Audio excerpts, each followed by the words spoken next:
Mas ele foi porque acreditava. A força da nossa fé deve ser maior que a força da nossa convicção. Amém? Vejo muitas pessoas que dizem sim, Jesus, mas quando confrontadas com escolhas, às vezes amam mais sua cor política do que as escolhas bíblicas. Empower 2025, o ano do treinamento e do fortalecimento espiritual. O título da minha pregação de hoje é A Coragem de Dizer a Verdade. Digam comigo, a coragem de dizer a verdade. Qual é a diferença entre um corajoso e um covarde? Pergunte à pessoa ao seu lado. Agora faça outra pergunta aí para o seu amigo. Então, primeiro, qual é a diferença entre o corajoso e o covarde? Depois faça outra pergunta. Na sua opinião, você é corajoso ou é covarde? Vamos lá, confessemos nossos pecados ou nossas graças.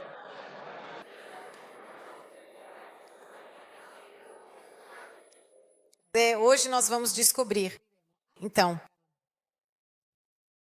olhem só, tanto o corajoso quanto o covarde, ambos sentem medo. Sabia que até o corajoso sente medo? Existe apenas uma diferença. Então, há um problema diante de nós, não sei, você tem que se jogar em algum lugar, Deus te manda fazer algo, dizer algo, você tem que enfrentar uma situação difícil. Então você observa. E ambos, digam como é, ambos sentem medo. Porque tem gente que pensa que o corajoso não sente medo e isso é uma mentira. A diferença é que o corajoso treme, sua e enfrenta o medo.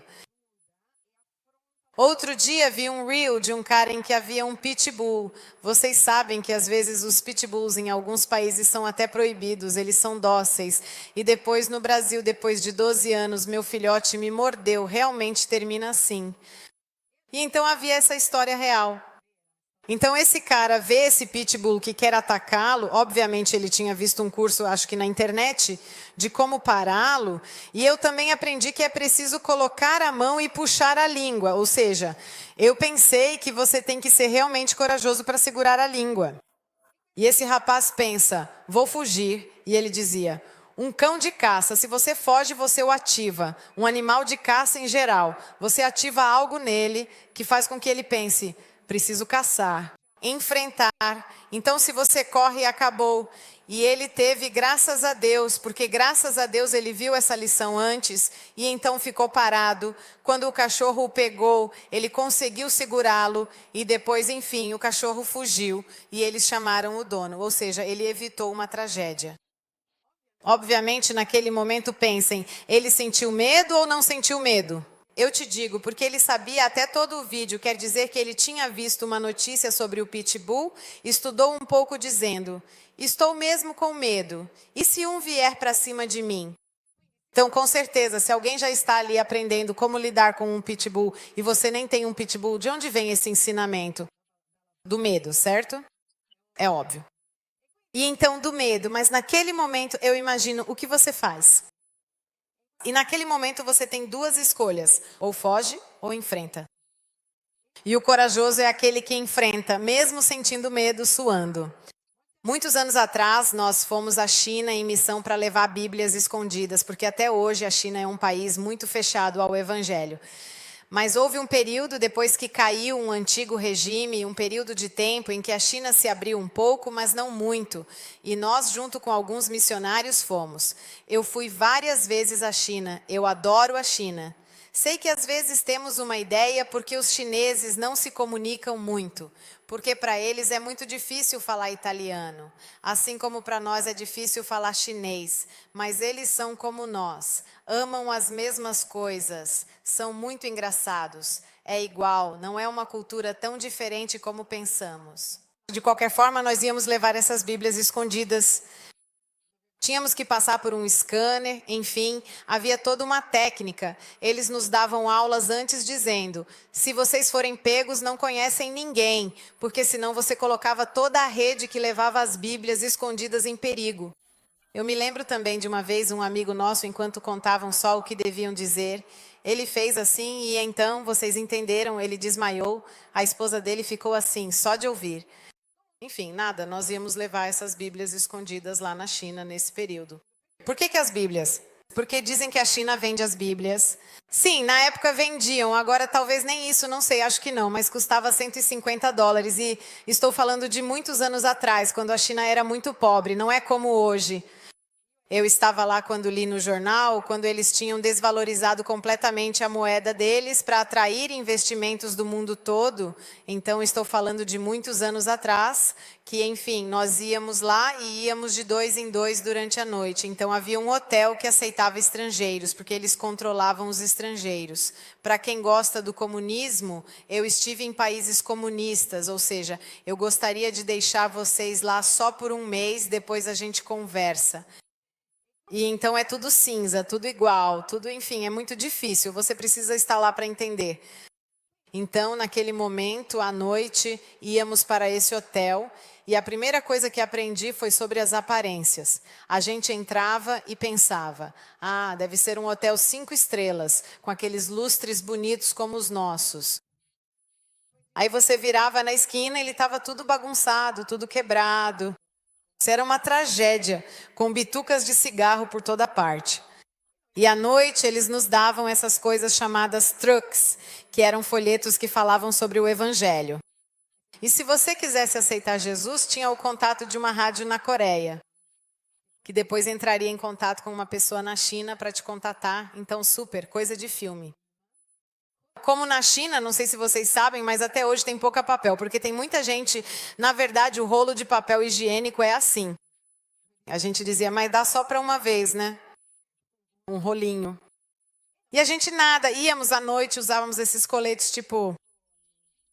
Sabe aqueles dos pescadores onde tínhamos esses coletes? Eles também nos ensinavam como ficar nas sombras.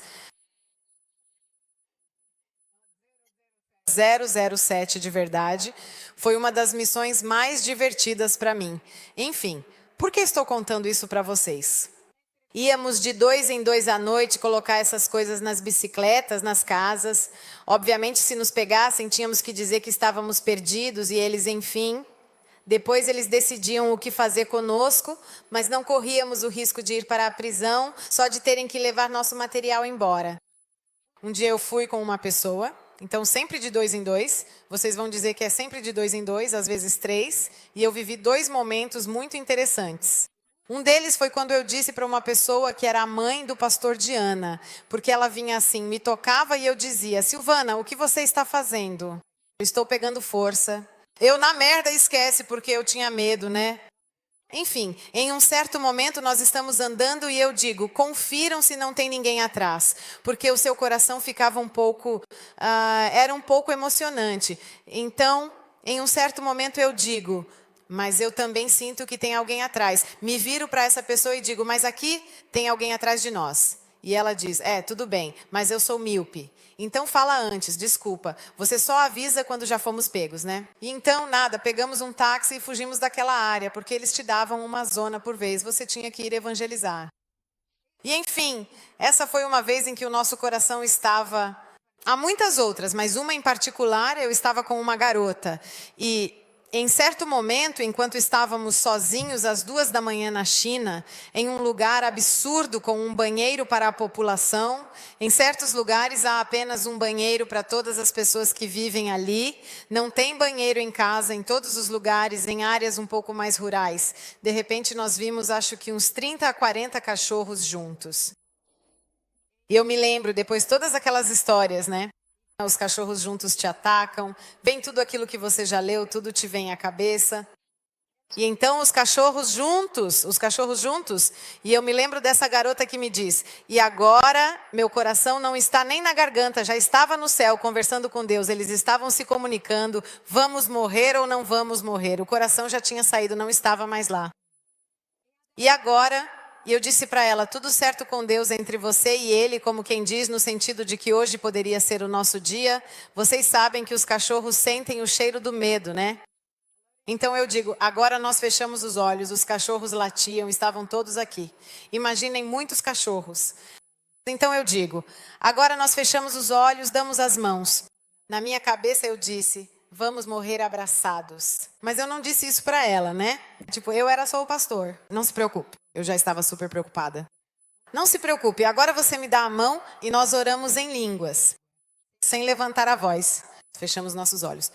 E eu, nos meus pensamentos, estava assim: tudo bem, Senhor, estou pronta, é bonito morrer em missão. Eu não sabia que morreria na China, mas tudo bem. Achei que o Senhor tinha um futuro diferente para mim. E ela nada, ele orava em línguas, como se confiasse no pastor. Enfim, estávamos lá, acho que 20 minutos, que pareciam 15 horas, porque de vez em quando eu olhava assim e aqueles cachorrões ainda lá, né? Tipo, eles latiam, faziam barulho, e nós paradas, suando, não sei, devemos ter perdido uns 3 quilos em uns 15 minutos. É uma boa coisa, em vez de ir para a academia, ir em missão na China. Enfim, estávamos lá e então, por um trato sobrenatural, os cachorros foram embora. Começamos a ver que de repente eles estavam indo embora. Então pergunta, é óbvio que podíamos correr. Hoje eu não estaria aqui contando, porque sabia que podia correr ou podia ficar ali. Então, o que é preciso? Às vezes é preciso coragem. Esse era um momento extremo. Mas o que quero dizer a vocês é que coragem nunca é ausência de medo. Nunca. Mesmo quando convidamos pessoas para dizer, vai, hoje é você quem prega. Elas talvez vejam a mim ou a outros pregando. Uma vez uma pessoa me disse, quando você está no palco, parece quase que está no banheiro da sua casa. Como se dissesse que liberdade. É óbvio que quando você prega com mais frequência, faz algo com mais frequência, fica mais fácil ter coragem, certo? Acho que é a primeira vez, obrigada. Acho que na primeira vez que alguém salta de paraquedas, não tem coragem, ou seja, ali é preciso ainda mais coragem. Depois que você já fez 10 vezes, é diferente. Eu, por exemplo, já saltei de paraquedas. E me lembro que todos me diziam, não, você vai saltar de paraquedas? Porque cada um conta o seu medo e joga em cima de você. Sabiam disso? Em vez disso, no momento do salto de paraquedas, eu amei, disse que queria fazer isso a vida toda, não senti nada. Mas é porque cada um vive isso do seu jeito. Só que é enfrentando o medo que você se cura do medo. Mesmo quando você tem, por exemplo, crises de pânico, acompanhei uma senhora na Suíça por anos, ela tinha crises de pânico de sair de casa. E todas as manhãs eu rezava com ela, porque para sair de casa e ir trabalhar, ela não conseguia sair. E eu dizia, é preciso enfrentar, vamos enfrentar com Deus. Não, eu não quero, vamos enfrentar. Então eu rezava com ela durante todo o trajeto. Sabem como terminou? Que ela se tornou motorista na Suíça, ou seja, o quanto Deus a curou. Porém, existe um processo. Se você foge, como acontece com o cachorro, se você foge do medo, o medo te persegue. Se você enfrenta o medo, você vence o medo. O corajoso é aquele que enfrenta o medo. Às vezes bate o queixo, às vezes o coração vai visitar Jesus e volta várias vezes. Não importa. Mas a verdade é que se continuarmos correndo, o medo vai nos alcançar, o medo pode nos matar. Amém? Então, coragem é enfrentar o medo. Diga-me como é a coragem. É sobre enfrentar o medo. E quando você enfrenta o medo, diga o que você quer dizer ou faça o que você precisa fazer, especialmente quando Deus está lhe dizendo. Eu não acredito que para os mártires cristãos eles pensassem, que maravilha, vamos morrer, olha, disseram que agora designaram alguns leões para nós. Maravilhoso, você já foi. Não acho que tenha sido assim, mas penso que era a coragem de proclamar sua fé, de dizer, estou disposto até a morrer, mas eu não renego o meu Deus. Nesses dias nós vimos, acho que todos, que atiraram em um rapaz nos Estados Unidos chamado... Leiam um pouco as coisas vocês mesmos. Quem o conhecia antes do tiroteio? Pouquíssimas pessoas. Quem conhece um pouco de inglês, quem gosta de apologética, porque ele era alguém que certamente participava de debates, eu sei que praticamente toda a mídia do mundo, e infelizmente a mídia é muito tendenciosa, disseram algumas frases aqui e ali dizendo que ele era extremista, porque hoje em dia todos são extremistas se não pensam como eles, é assim. Mas eu acompanho esse rapaz há muito tempo porque ele é muito interessante. Ele começou quando tinha 18 anos na universidade. Ele vai para a universidade e percebe que dentro da sua universidade existem verdadeiras correntes ideológicas e que do púlpito da universidade vinha uma doutrinação. Não se ensinava mais história e geografia, ensinava-se que você deve ter essa posição política, que é exatamente o que está acontecendo no mundo ocidental hoje. Exatamente assim, porque no mundo onde já existe o comunismo e o regime, esse é o ensinamento. Hoje na China, eu já disse que estive muitas vezes na China, tenho muitos contatos. Hoje o ensinamento é esse. O Estado está acima de qualquer coisa. Por exemplo, hoje na Coreia do Norte, toda manhã na escola, você tem que fazer reverência à foto de um sujeito, viva o sujeito, que é ele, aquele louco lá da Coreia do Norte. A ideologia, e ele começa a dizer, não, eu quero que meus colegas possam ouvir várias vozes. Então, ele é um promotor do diálogo. Provavelmente vocês já viram 1000 coisas, porque hoje colocaram milhares nas redes sociais. O que ele fazia com esse movimento dele chamado Turning Point? Ele se sentava ali, convidava quem quisesse a pegar o microfone e, portanto, você podia ser satanista. Inclusive, em um dos lugares, foi um super satanista para dizer, você podia ser satanista, podia ter qualquer sexo, qualquer cor, qualquer religião e podia dizer exatamente o que quisesse, até mesmo ofendê-lo. Vejam se isso não é a base de uma democracia. Diga exatamente o que quiser, eu digo o que você quiser, e ele abria o debate. Hoje, muitas pessoas no mundo criaram um formato copiando ele. Por exemplo, vi um formato que agora está muito em alta na América do Sul, onde pegam uma pessoa e colocam contra todas as outras que pensam diferente, tipo um contra todos, uma pessoa que diz que está convencida das suas ideias. Dito isso, eu acho que é muito bonito, e a questão é, quando acreditamos em Deus, vemos também, nos inspirando na Bíblia, que quem dá a liberdade de expressão por excelência é o cristianismo. Sempre foi assim, sempre defendemos o direito de poder pregar e confessar aquilo em que acreditamos. Amém. E não é um problema se alguém acredita de forma diferente, mas o mundo hoje está promovendo o ódio. Posso dizer, agora descobri, mas não se sabe se é verdade, porque, sabe, quando matam alguém, nunca se sabe se foi realmente aquele que matou ou se pegaram alguém só para acalmar os ânimos, não me interessa. De qualquer forma, dizem que pegaram esse rapaz que vinha de uma família cristã, é verdade. Ele vinha de uma família que tinha valores conservadores, depois esse rapaz vai para a universidade e lá ele se torna completamente radical do outro lado. Também teve uma história com uma pessoa trans, e é o próprio pai dele que o denuncia. Já merece um aplauso esse pai, porque você precisa ser uma pessoa muito correta. E é muito difícil, muito difícil. Eu mesma, algumas vezes na minha vida, e até como pastora, para fazer a coisa certa, tive que ir contra alguém de quem eu gostava. Então, tenho algumas histórias na minha vida, inclusive de um pastor que tinha problemas com mulheres, com garotas. Eu fiquei sabendo e tive que denunciar essa pessoa à polícia, mas eu era amiga dessa pessoa. Foi um dos momentos mais difíceis da minha vida, porque você é amiga de uma pessoa, gosta de uma pessoa, mas sabe que aquela pessoa está fazendo mal a muitos outros. E é a decisão mais difícil da vida, ser eu humana ou eu cristã. E você precisa escolher ser eu cristã. E então, todas as vezes, até recentemente, tive que fazer uma escolha assim. Quando você faz escolhas desse tipo, garanto a vocês que seu coração fica em pedaços. Porque a sua humanidade salvaria. Diria que não importa, mas eu não posso salvar alguém que está matando todos. Então, esse pai, se realmente for esse rapaz, depois tudo se verá. Teve uma coragem. Quer dizer, eu colocaria ele como presidente, de verdade, porque eu disse, se você tem coragem de denunciar o próprio filho, você é uma pessoa íntegra. Porque deve ser muito difícil. Eu não tenho filhos na fé. Para mim já foi difícil. Eu imagino um filho que nasceu de você, que você tem que ir lá e dizer, é assim. Eu cresci com um pai assim, mas graças a Deus tive menos, não tive... Mas eu já cresci assim, eu não sei, desde adolescente.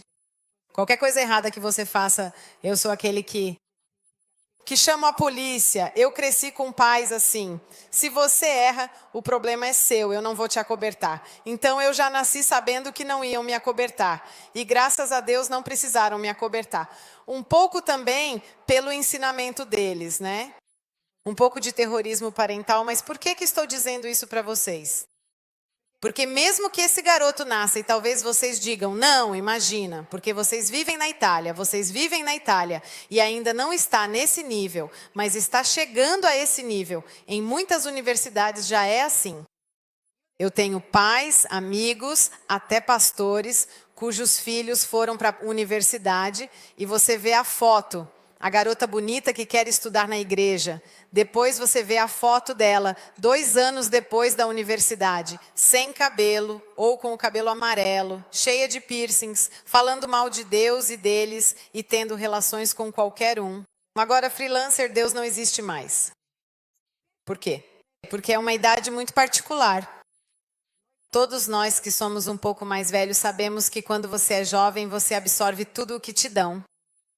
E não é estranho que as pessoas, todas as rebeldias, as coisas acontecem na universidade e depois, assim que você tem o primeiro filho, que assim que alguém tem o primeiro filho, começa até a mudar de partido político, porque antes sim, vamos para a cama com todo mundo, depois você tem 2 filhos e diz, não, melhor, agora sou desse lado, não é mais sair com todo mundo porque tem um filho, porque tem uma família e penso diferente.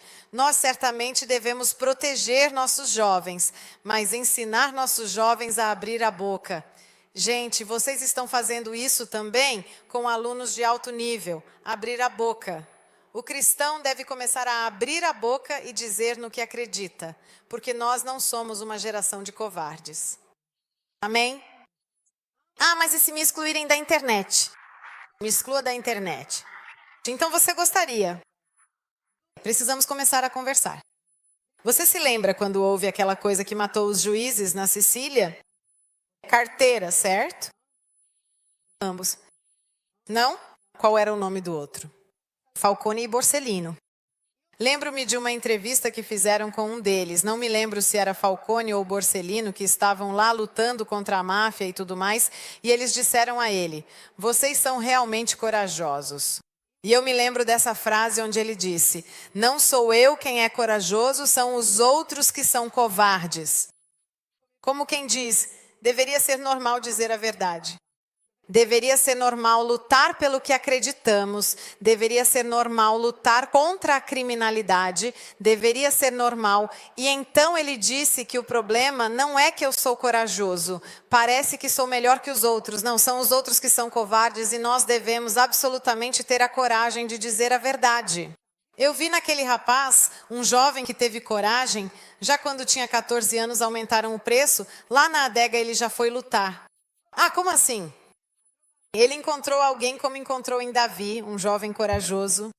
Vocês acham que todos os jovens na época de Davi iam lutar com leões tranquilos? Claro que não. Quando ele coloca a armadura de Saul e nem consegue ficar dentro dela porque era jovem, não conseguia carregar, ele diz ao rei Saul, antes de lutar com Golias, olha, eu sou pastor e algumas vezes já lutei. Lutei com leões, não era comum que alguém de 14 ou 15 anos lutasse com leões, eles podiam fugir. Deus encontrou naquele rapaz quando ninguém o via, nem mesmo sua família, porque não sei se vocês sabem, mas os teólogos acreditam que Davi não era filho da mesma mãe dos outros irmãos, por isso ele estava sempre isolado. Então imaginem aquele rapaz longe de todos, enquanto tocava ali e adorava a Deus, Deus o viu. Lembremos, Deus te vê onde quer que você esteja. E Deus viu aquele rapaz ali e disse, uau, esse rapaz quando vê um urso não foge do urso, quando ele vê um urso ele o enfrenta e salva suas ovelhas. Esse rapaz quando vê um leão, não foge do leão, enfrenta o leão para defender suas ovelhas. Então, esse rapaz pode muito bem ser o chefe dos exércitos do Deus de Israel, porque encontrei nele coragem. Amém? Você se lembra do que Davi disse assim que viu o gigante Golias? Dizem que o gigante Golias deveria ter entre 2,20 e 2,30 metros de altura, segundo as medições da época. Pensa. Ele poderia facilmente fugir. O exército de Deus fugiu apavorado diante do gigante, diante de um homem. E ele chega e olha a frase que diz, quem é você, incircunciso, que insulta os exércitos do grande rei de Israel? Quer dizer, eu penso em um ninim assim, um pequeno e corajoso ninim.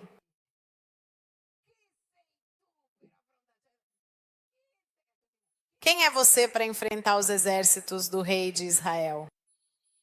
Porque aquele garoto sabia duas coisas.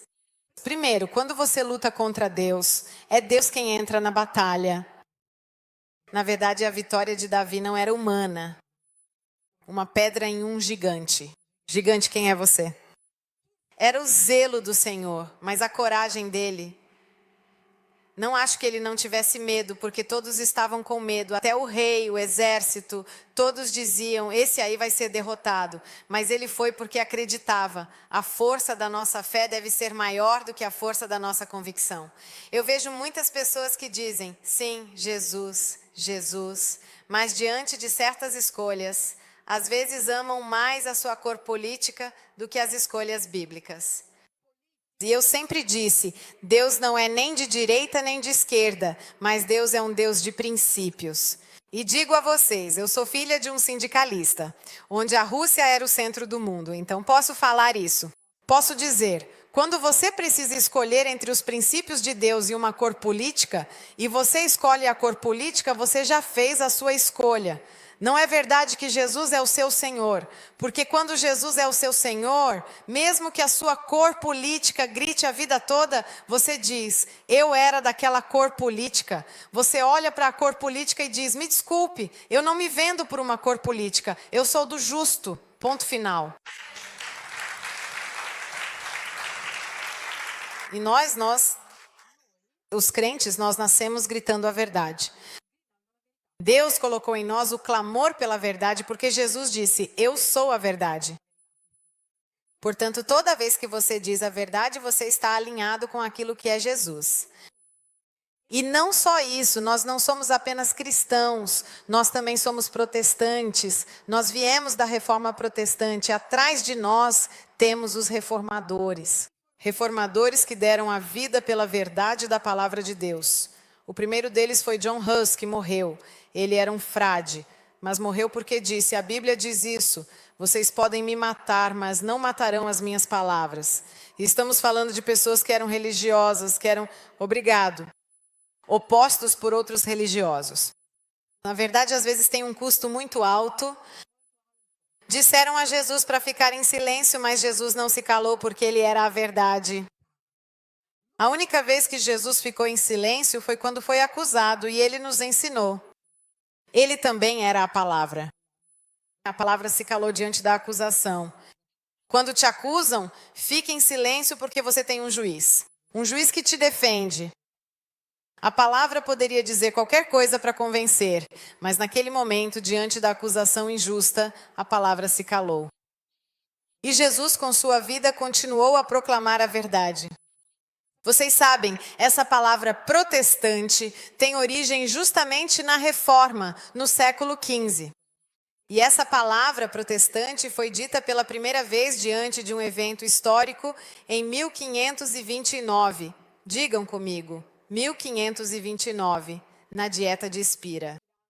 É a primeira vez que essa palavra é dita, e vejam que interessante, durante a Dieta de Spira havia essa assembleia do Império Romano Germânico, porque estamos falando da Reforma Protestante. E o imperador Carlos V tentou limitar a difusão das ideias de Martinho Lutero, ou seja, o que Lutero dizia. Eu não quero... Obviamente, ele era guiado pelo Papa da época. Ele era um rei, imperador, ligado à igreja. Eu não quero que ninguém possa difundir os escritos ou o que diz Martinho Lutero, que havia iniciado a reforma em 1517. Com as 95 teses, acho que vocês vão se lembrar. E diz assim: alguns príncipes e outras pessoas que, ao contrário, estavam de acordo com Lutero, apresentam um protesto formal. Digam como é um protesto formal. Para difundir, ao contrário, as ideias. Ou seja, alguns príncipes dizem, não, caro imperador, ele diz a verdade. E nós queremos que ele continue tendo liberdade de expressão, porque o cristianismo é o único no mundo que sempre defendeu a liberdade de expressão.